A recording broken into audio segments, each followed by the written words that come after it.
حکوومەتی عێراق چاوی بڕیوەتە داخستنی نوێنەرایەتیەکانی هەرێم لە دەرەوەی وڵات.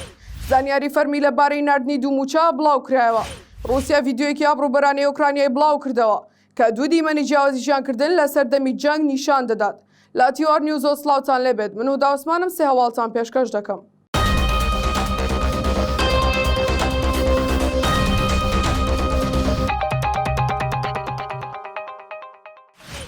لە ماوەکانی ڕابردوودا حکوومەتی عێراق نیەتی هەبوو نوێنەرایەتی هەرێم لە وڵاتان دابخات.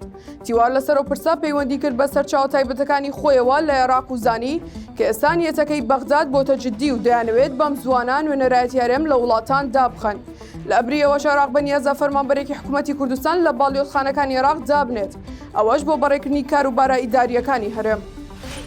ئەمڕۆ چوارشەممە 16 یابی 2023 شاخەوان عەبدوڵڵا جێگری سەرۆکی پەرلەمانی عێراق لە لێدوانێکدا بە میدیاکانی حیزبەکەی ڕاگەیاند. کۆبوونەوەکانی شاندی ڕابردووی حکوومەتی هەرێمی کوردستان لە بەغدا زۆر باش بوون و سەرۆکوەزیران محەممەد شیاع سوودانی لەسەر داوای وەزارەتی دارایی عێراق داوای هەندێک وردەکاری لە شاندی حکوومەتی هەرێمی کوردستان کردبوو. شاندەکە وردەکاریانەشی بۆ جێبەجێ کردوون. باوتەی شاخەوان عەبدوڵڵا سەرۆکوەزیران و شاندی حکوومەتی عێراق هیچ داواکاریەکیان لە شاندی حکوومەتی هەرێمی کوردستان نەماوە. بۆیە پێشبینی دەکات حکوومەتی عێراق بکەوێتە حاڵەتی پارەدارکردنی هەرێمی کوردستان.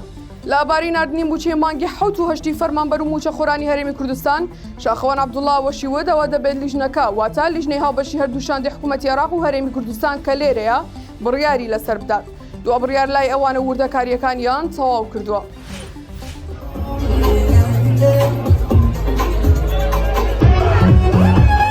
مەکانی سۆشیال میدیا لە وڵاتی رووسیا گرتێکی ڤیدیۆیان بڵاو کردوێتەوە کە جیاوازی نێوان چینی هەژار و دەوڵەمەند و سیاسیەکان نیشان دەدات.